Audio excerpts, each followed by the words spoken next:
Hi guys, I'm live. I'm with Grappling Hearts. Today I've got Jordan Holy here. Really excited. Jordan's a really big rising star right now.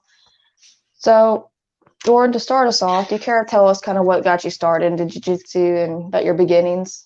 Yeah, so I started watching UFC, like around the Randy Couture Chuck Liddell fight, and like I forget what year that was, but we started watching that, and I started to see jiu-jitsu because I'd done Taekwondo when I was a kid, and got a black belt in that, and you know, whenever you kind of like, you didn't really learn much about like footwork or anything, so you kind of realized that it was kind of BS. So when I started to watch, the UFC and I saw this, jiu-jitsu, I didn't know what that was, and it seemed like magic to me, you know what I mean? Like a smaller guy could beat a bigger guy, or you know what I mean, or like that it was technique could be king, and now that you're in it, obviously you realize that weight classes matter and things like that, right? But in all reality, if you know jiu-jitsu, you're gonna beat up like 98% of the population. So after that point, you're just trying to get better, beating up your friends. So I really enjoyed I really enjoyed that aspect of jiu-jitsu and that idea, and so that's kind of what got me into it. Is seeing that, and I didn't actually train right away, but I started watching the UFC, and it really intrigued me, and then I think that was the catalyst for me wanting to do BJJ. That's awesome. I like hearing stuff like that. When I was reading up on you, I was trying to find like who you came from and stuff, and I actually couldn't find a whole lot about it. So, who are some of the coaches that you worked with you? Yeah, so it's been really different. You can call me a Creonte probably, but I always did what was good for myself and my own jiu-jitsu. And I think that that's really key. This is America. We don't live in Brazil, and we don't have to, if Walmart is not selling what you like, you can always go to HEB, you know what I mean? And Yeah. so I started out at a small gym here in Victoria, and I'm from Victoria, Texas, which is a small town in Texas. Relatively small, about 80,000, 60, 80,000 people, and the jiu-jitsu is not competitive here. The gym I went to, I thought the dude was a ninja. You know what I mean? He was that, I thought he was just that good, right? And he done a couple IBJJFs, but mainly like lost on advantages, like just dumb stuff like that, right? And we did gi and no gi. It was called Victoria Brazilian Jiu-Jitsu, and I went there and for a little while, and I was getting out of jail and like doing drugs and stuff, and so I wasn't super serious, but I got my blue belt in like a year. And then what do you call it? The guy that I was working with me there was a blue when I joined, but he was a purple belt, and we basically were doing all the open mats in like all the extra training. The head coach would only come in for like the 2 classes a week he taught, right? And so they had a falling out in one of these stints when I was in jail, and when I got back, he was opening his own gym. So I'm like, okay, cool. Let me go with the guy that had been really training me, and so I went with him, and we did this Casillas BJJ thing, and that was cool for a time, and but once again, like they were just hobbyists, and I always wanted to be like the best in the world, and I still want to do that and be a world champion, and so to aspire to do something like that, I knew, as I learned more and more about jujitsu, I started to see that I had to get better and better.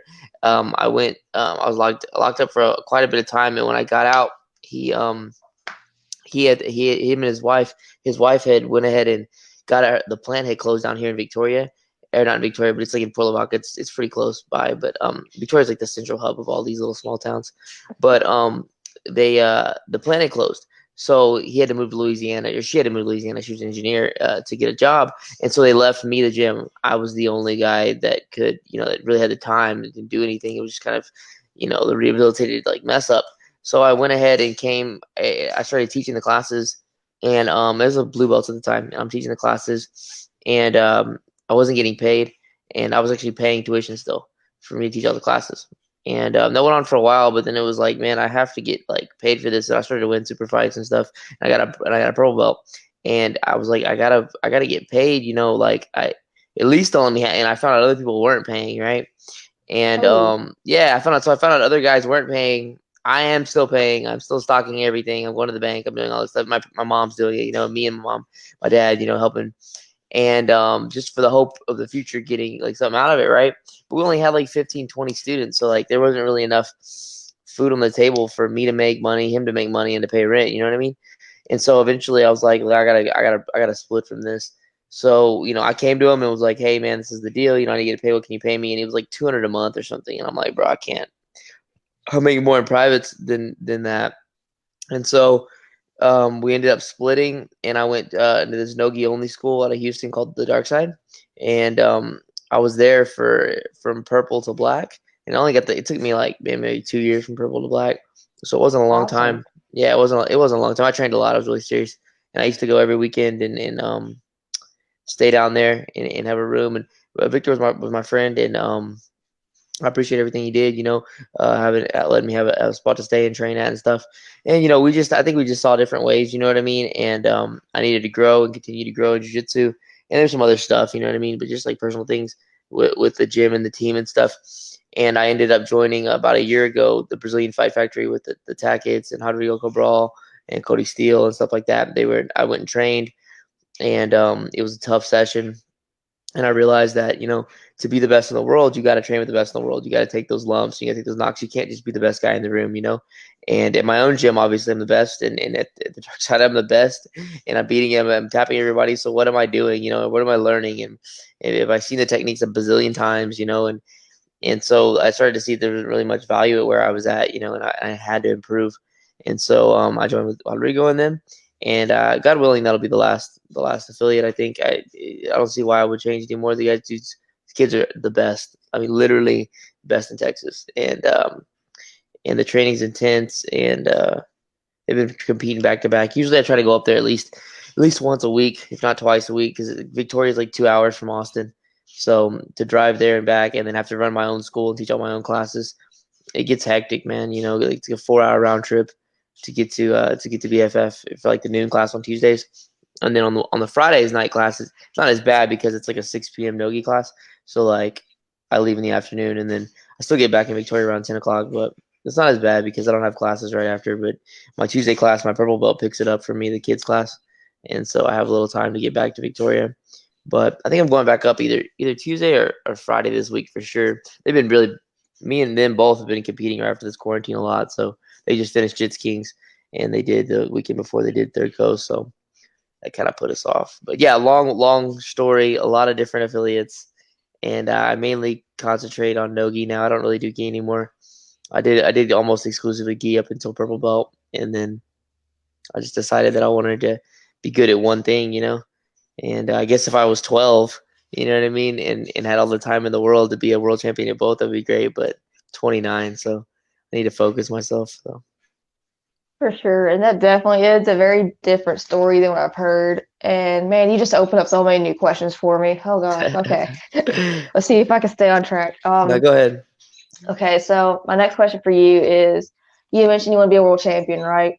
For you, does that just mean like IBJJF world champion, or does that include like all realms?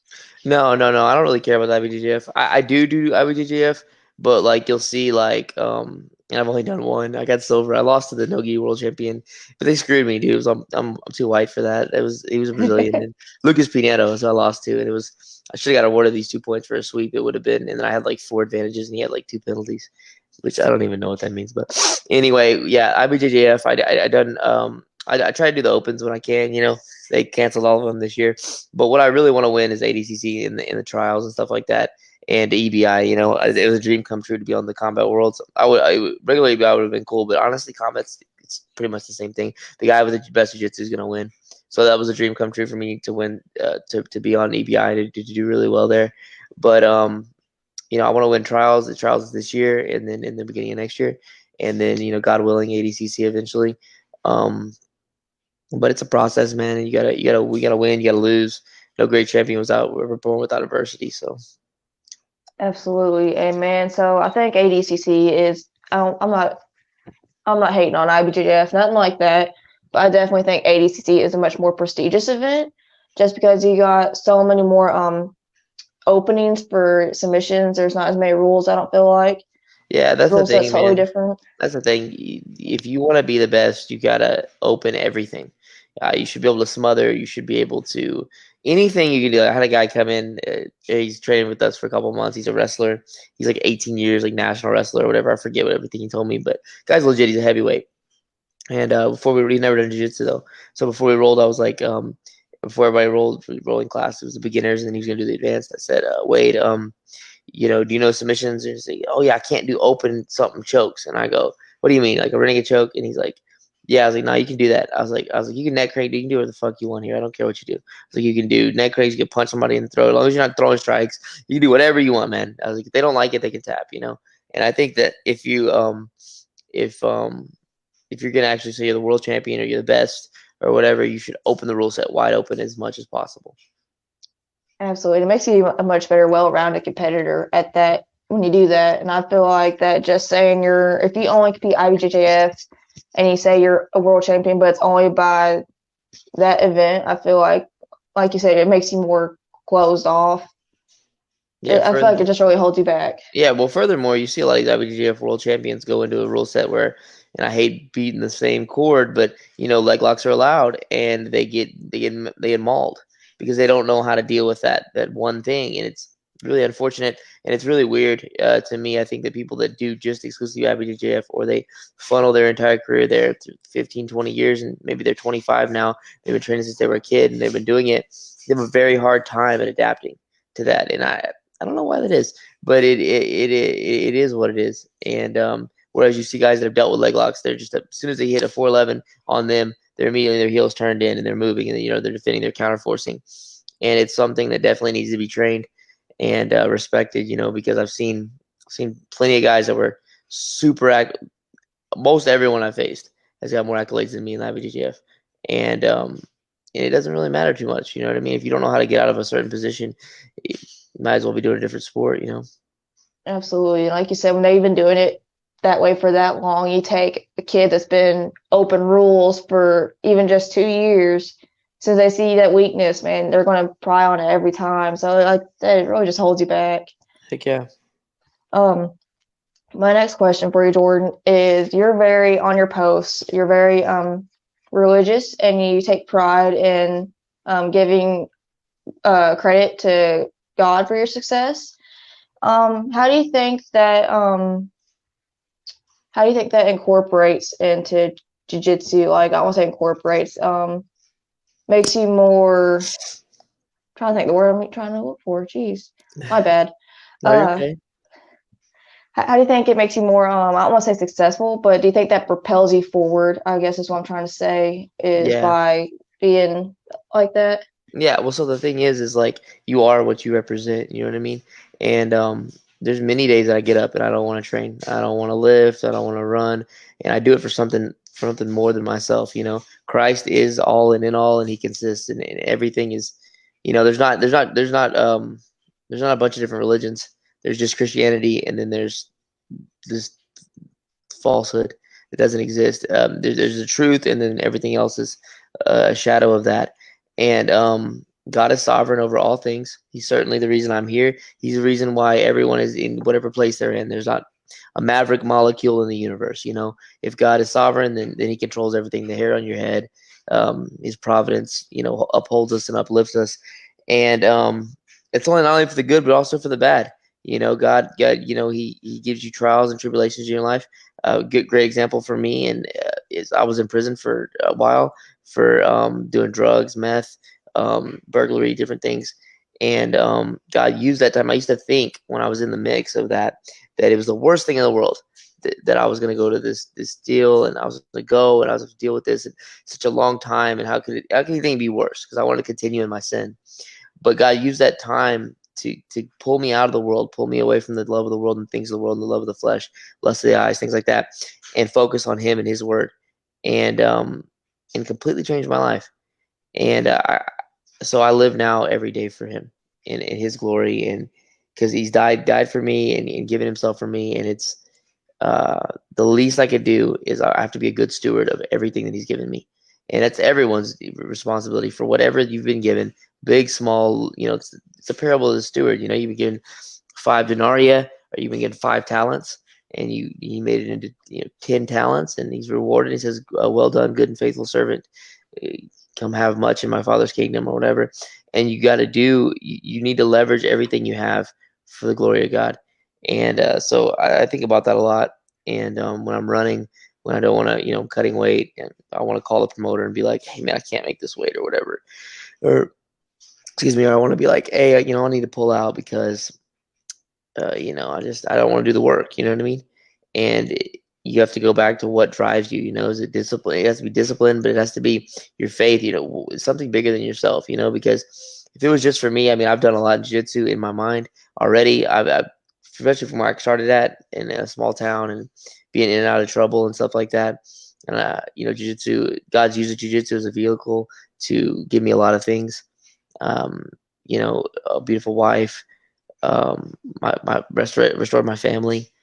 I have relationships with my mom and my dad again. They're my biggest fans. I love them to death. Um, I restored a relationship with my grandma before she died. She was always there for me, and it just to be able to, you know, just have a life again. Those things, they're more than I could ever have hoped for or asked for. And so for God to also to allow me to excel and stuff like that, I just know that, I need, just like in Luke 12, I need to keep putting his kingdom first, and all those things that you need, the food, the clothes, the whatever you need in life, not what you want maybe, but what you need, it'll be provided for you, because his kingdom is what's most important, and in leveraging everything he's given you to to for his benefit and for to further into the gospel is what's important. So yeah, long-winded. I'm pretty long-winded on my answers, but yeah, everything is for God and Christ. So Man, I'd rather be long-winded on your answers and being short and hard to engage with. But man, yeah, I like hearing that stuff because it's not many, or there's not many competitors that I've seen that is so open about their religious views. So I was really glad you let me pry there a little bit. yeah, no, I love it, man. That's honestly the most important thing in my life. It's more important than jiu-jitsu or anything else, because nothing else is gonna last. I'm gonna die and be forgotten, and we'll all die and be forgotten. But what's built upon Christ will last, and so whatever. Well, man, so when it comes to some goals you have in jiu-jitsu, you brought up ADCC, stuff like that. What about what's next for you? So next I have third. So I don't know if I can announce it yet because it's not even super solid world announcement. I think I'm fighting Ethan Krellinston on the new Third Coast in August card, and then I know that Josh Leduc has his. I don't know if he's calling it Zapatero or if he's calling it Gamblers, but the 155 tournament in August as well. So August will be busy. Jiu-Jitsu overtime with Eddie Bravo in July. I know it sounds like a weird concept. It is. I don't like It overtime. is. I'm honestly not a big overtime player. But here, put yourself in my shoes. Eddie Bravo DMs you and says, "Hey Jordan, would you do me a favor and be on this event? I'm getting all these guys together, and I'm gonna pay you well. I'm gonna cover your flight, your hotel, all that stuff like they normally do, and they're gonna pay you well, to where you're guaranteed good money. Like for instance, like to win one match, make $1,000. You know what I Yeah. mean? Like, yeah, yeah. And so people get on my post and be like, "Well, it's a gay idea to do overtime only." I agree. I 100% agree with you. I would wish he would have just do regular EBI, or we'd run the combat jiu-jitsu. He's still waiting on the commission or whatever for that with the Corona thing. But if you're not doing favors for guys like Eddie Bravo, Moja's team, guys that are like high up in jiu-jitsu, you don't care about your grappling career. You know what I mean? And most of the people that are criticizing or whatever those events would never get a DM from Eddie Bravo anyway. They would never have Eddie say, "Hey man, would you come do my event?" Because they're not in that league, and that's not, you know what I mean. So it's like, I get the criticism. I, as a fan, don't want to watch it. I, as a competitor, honestly, don't really care to compete in it too much. But it's my career, dude, and you got to do what you got to do to get on the big stages. And I think that it'll be fun. And I think here's the thing. One thing I do know about jiu-jitsu overtime is this: the more I've practiced it with my team, the better I've got at finishing from the back, finishing from the armbar, and the better I've got at escaping both of those positions. So whether or not you like the rule set or not, I promise you, if you will spend time doing those drills, like when my guys go out and compete and they're about to get their back taken, I'm like, "Let's go, it's jiu-jitsu overtime, go, go, go." Dude, they're out. They melt it. They're out of there so quick, and I know that they're gonna get out. You know what I mean? And I know I have confidence in their escapes. And that's another good thing for if you're like a black belt or if you're like really high level at your gym, you probably never get your back taken. You know what I mean? You probably never get an arm bar. And if you don't ever get there, then you can't defend from there. You know what I mean? And so I think jiu-jitsu definitely needs to be well rounded. I'm not uh, advertising that you should get out there and like let somebody have your back, but at the same time, you should also be able to escape those things and be comfortable in those positions. And be putting yourself in danger a lot. So it's there's different aspects of training, but I think that those overtime rounds are super beneficial for for not only that rule set, of course, but for jiu-jitsu as a whole. 100%. Like you said, man, a lot of people who is going to criticize either haven't been in that position or is just like casual fans who's like, why would you do that? But Yeah. like you said, dude, like it's Eddie Bravo. You're not going to say no to Eddie. Yeah. Like What the if hell? you Are do, you you're crazy? stupid. Yeah. If you Eddie's asking you to do something, just as long as it's morally good, then go for it, man. Like it's only gonna help your career. You know what I mean? Like no one's gonna be like, oh yeah, we don't want him on that show because he's just good at overtime. Like no one's gonna say that. For sure, they're going to look at you like, oh, well, Eddie hit you up, thought you was good enough for it. We'll have you. Yeah, well, they see your name more and more. The more they see your name, the better, man. Absolutely. Which is going to bring me to my next topic of curiosity. So I noticed that you do like every show you get or that gets offered to you, or at least that's what it seems from a fan's point of view. Do you feel like it's really important once you're an upper or once you start getting that momentum going is to for a way to get noticed is to put yourself out there constantly and to be in the heat? I do. I do think that a little bit thing has shifted for me a little bit recently though. Like I'll do shows like for instance, the last couple of years I've done all these invitationals. I've done tons of invitationals. I think competition experience is something that's super hard to come by and something that you have to get. You know what I mean? Especially like if you're not doing IBJJF a lot, which I wasn't doing a lot of, you need to get that experience. And the only way to get that high level experience is like a different offshoot of that is these sub only invitationals. You know what I mean? So you need to take as many as you can. I do like the momentum, but once you get to a certain level, you need to start getting paid for what you're doing. You know what I mean? And I think that when you've been on a certain amount of shows and stuff like that, you need to start building relationships with the right people like Chael Sonnen and stuff like that and getting on these SUGs and stuff like that and winning the right type of matches and getting paid for it. So I'm less apt now to fly out to places that I've been that I don't like for instance, New Jersey, New York. I really don't like those places. But if I'm less apt to fly out to places like that and what do you call it? And go, pay my own flight, pay my own hotel, and then, for a chance to win in a tournament, you know what I mean? Rather than, taking a guaranteed, like if you'll pay me 1,000 to show flat or whatever, or 500, and then, you'll cover the flights and everything around it. Like I'm way more interested in that than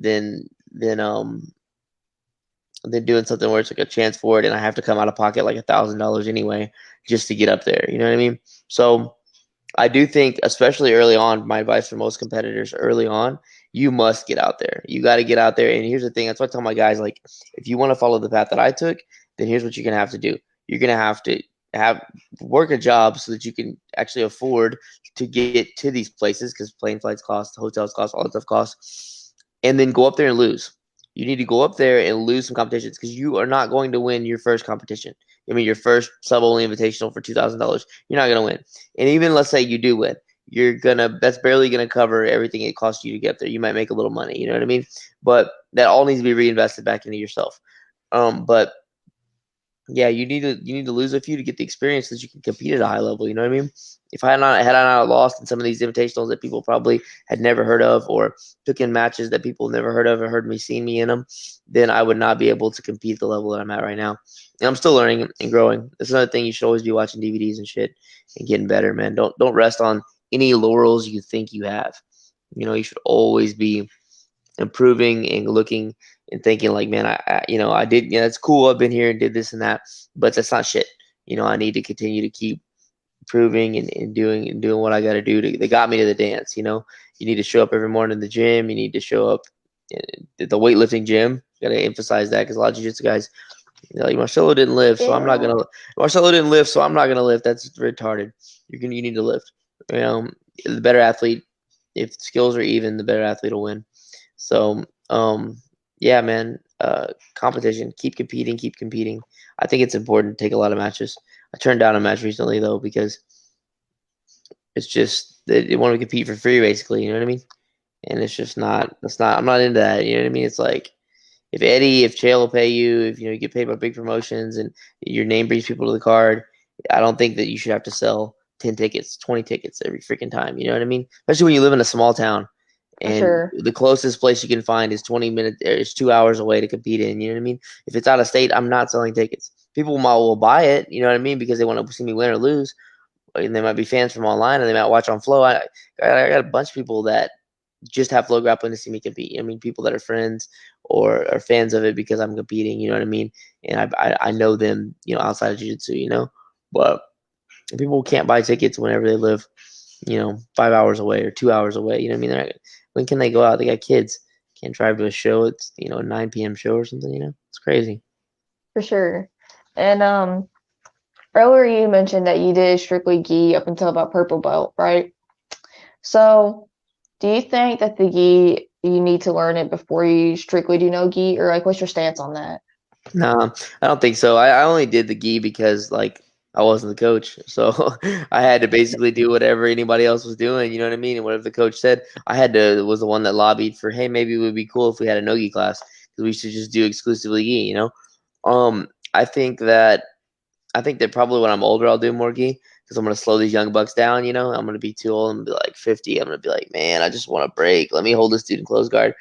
But I think it's almost two different sports at this point, to be honest with you. I think that if you're like 5 or 6 years old or you're 8 or 12 or whatever and you're just starting, do both for sure. Do both. If you like them both, do them both. But I also think that you shouldn't be influenced by, you know, whatever traditions came before that are like, hey, you got to do both or you have to do both. You're not really do black belts. You're not really doing jiu-jitsu. I think that's stupid. So if you want to do gi or you just want to do no gi, like have fun. You know what I mean? But I don't think that you have to do gi to be good at nogi or vice versa or whatever. I think that you need to focus on technique though. And the biggest thing I think is that like you need to be self-critical. Self-awareness and being self-critical is super key. Like I can't tell you how many times I've had this conversation and told people, hey, look, if it's happening in the gym and you're getting by with it, if it's, or you should be able to tell if it's legitimate technique or if you bullied through somebody, if you bulldozed it, if you powered it, if you power moved it, or if you got a leg lock and you cranked it and they tapped because they didn't really know the position, like they didn't know leg locks or whatever, But if you really had that guy in a perfect leg entanglement and you slowly applied the heel hook and they couldn't go anywhere and you finished, then that's undeniable technique. And now whenever you go, that's going to improve you. You know what I mean? When you're trying to get that rigid, or say you do get them, let's say you get them with the heel hook and they tap because they didn't really know it. You know what I mean? This is in the gym training or excuse me or whatever.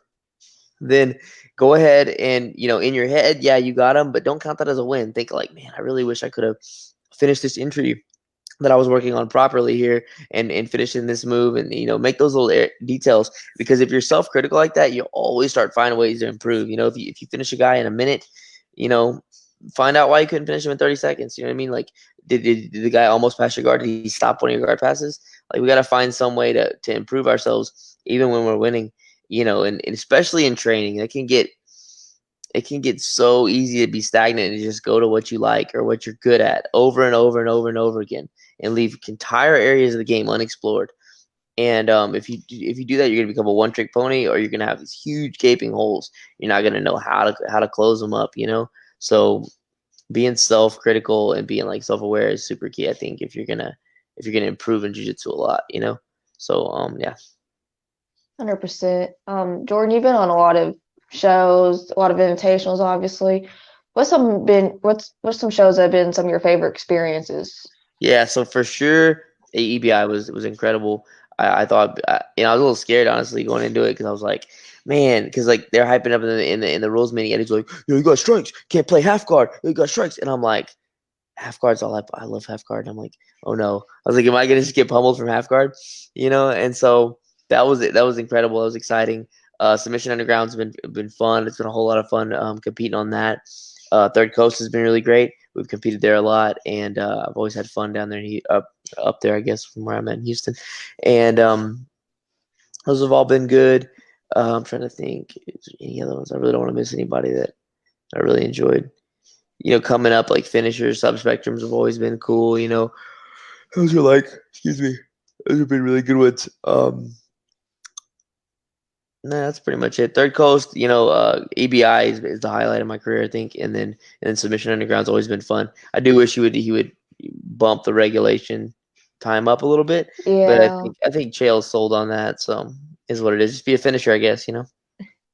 for sure. And so where you I feel like you've definitely had a different start than most competitors.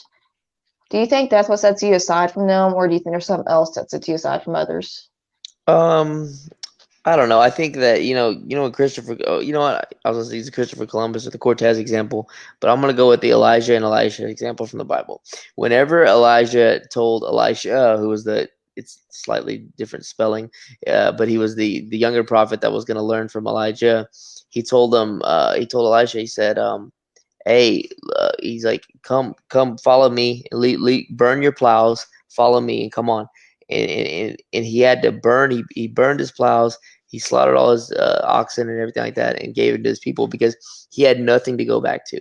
He was going to follow God. He was going to follow Elijah all the way. You know what I mean? In the same way, Cortez, when he came, I think it was Cortez when he came and took the Central America. His first thing he did was gave a long speech, and then he burned all his ships because he had nowhere to go. He had nowhere to go back to, and I felt the same way about myself. I had nothing to go back to.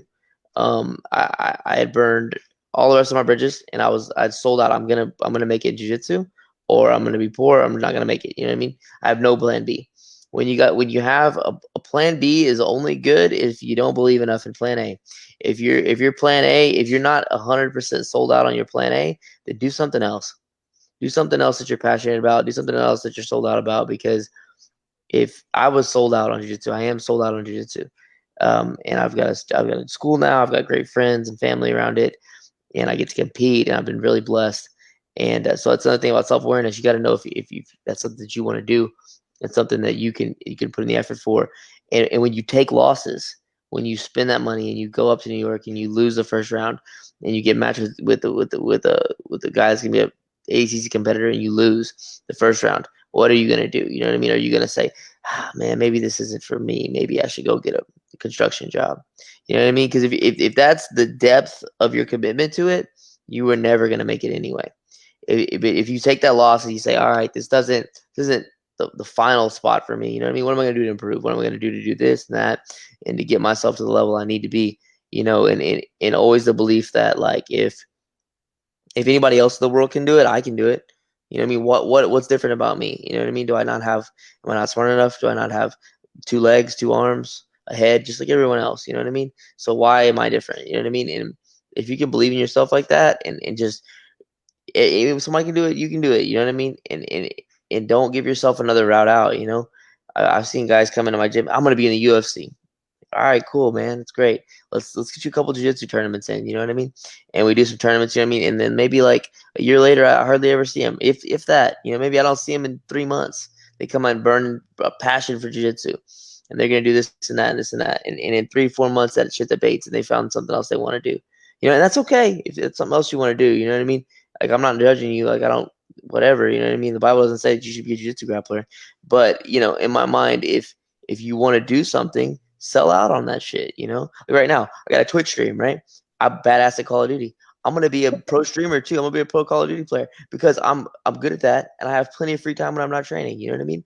But I'm sold out on it. I'm practicing. You know what I mean? And the same thing in jiu-jitsu. You gotta practice, practice, practice. And if you don't do that, man, like I don't know, maybe I'm just addictive personality, but you gotta go all in on something, or there's gonna be somebody out there that is going in. I'm gonna be out there going all in on this. So if you're not doing it, how are you gonna beat me whenever you get on the mats? You know what I mean?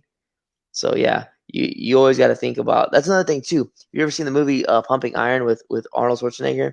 Yeah. Such a good movie. Such a good movie. And one of the bodybuilders in there says, he says, whenever you're working, or I think maybe Arnold, whenever you're slacking off, partying, whatever, somebody out there is working hard. You know what I mean? And 100%. of course, you need to sleep and you need to eat, and all those things are smart things to do. But you don't need that much sleep. You need to work hard at some point. You know what I mean? And be grinding because there's somebody out there, and if there's no one else out there, there's always the Jordan Holly that did do that extra piece, that did eat right, that did, you know what I mean? And so I think that the more times that you make those little small choices, they'll add up into big, big gaps and difference between yourself and who you could have been, and opposite you and your opponents too. Absolutely. I mean, you brought it up, and it's something that always baffles me. Is man, I know I'm just a lower belt, but it still blows my mind when people are like, "How do you work and get enough sleep and go train and do all this and that?" And it's like, Well, I mean, we sleep like 3 hours a night. If you really want it, you're gonna make it happen. If not, then you really don't want it that bad. Oh yeah, for So sure. I'm glad you Like said that. yeah, for sure. Like my wife is a nurse, a full-time nurse. She's a purple belt. She competes, she trains, she lifts. Half the time she's getting me up to lift. You know what I mean? So if she can do it with a full-time job, lifting, meal prepping, doing Bible studies with me, all those things that she has to do on top of, training and then competing, you know what I mean? Like anybody could do it. You know what I mean? You can do it. Like it's really about what do you want? You know what I mean? If you don't want it, you're gonna make an excuse, and if you do, you're gonna find a way. So it really boils down to that, man. How bad do you want it? 100%, man. I'm really enjoyed your answers today. I'm glad you came on here. Yeah. If there's anyone you want to give a shout out to, you can do that now. Awesome. Yeah, just Jesus Christ. I really appreciate everything He's done for me, everything He does for everybody, and I just pray that everyone will turn from their sins and repent and put their faith in Christ and get a real Bible-based church that can guide them in the Word. I want to give a shout out to my wife, who's always there for me, provides everything. Just made me a spinach wrap with turkey and stuff, and I would be a 600 pounds piece of shit if it wasn't for her. And my family, who always supports me, has always been there for me since day one. And I love so much, and my team, and the Brazilian Fight Factory, and of course the Holy Grail, who are always pushing my ass to come get trained even when I don't want to. And we have open mat at 6 p.m. So I'm excited to go see them today. Awesome. Well, I'm gonna give a shout out to our sponsors, Sleeps Go ahead. Apparel, Stretch Nine, BTG Coffee. They're awesome. If y'all get a chance, check them out. Like I said, Jordan, thank you for coming on here. Really Thank enjoyed you. our conversation. Have a Thank you. good rest of the day, Yes, ma'am. Anytime. Bye. for sure. Bye. Bye. Ooh.